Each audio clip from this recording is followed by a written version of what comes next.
নমস্কাৰ বন্ধুসকল, নমস্কাৰ। বাগানৰ মাজে মাজে আজি চাওকচোন, অসমৰ চাহ বাগান। নিজৰ নহয় দেই, নিজৰ যদি ইমান ডাঙৰ বাগান থাকিলেহেঁতেন আপোনালোকক মই ভিডিঅ' বনাই নেদেখালোহেঁতেন। কোম্পানীৰ বাগান অসমৰ, সেইটো কাৰণে আপোনালোকক আৰু দেখাইছোঁ আৰু নিজৰ বুলি। আপোনালোকে নিজৰ বুলি নাভাবিব কিন্তু। কোম্পানীৰ বাগান অসমৰ, আমাৰ ঘৰৰ ওচৰতে থকা এখন কোম্পানীৰ বাগান। ইফালে আজি আহিছিলোঁ, এটা ভিডিঅ' বনাই আপোনালোকক বোলো দেখাওঁ। নিজৰ ইমান বাগান থকা হ'লে আৰু কথাই নাই, নহয় জানো? বাগানৰ মাজে মাজে ঘূৰি ফুৰিলোহেঁতেন, ব্ৰিটিছ চাহাবৰ দৰে।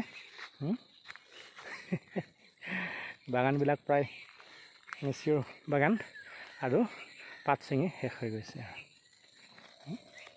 হ'ব, আজিলৈ আহিছোঁ দিয়ক, ধন্যবাদ।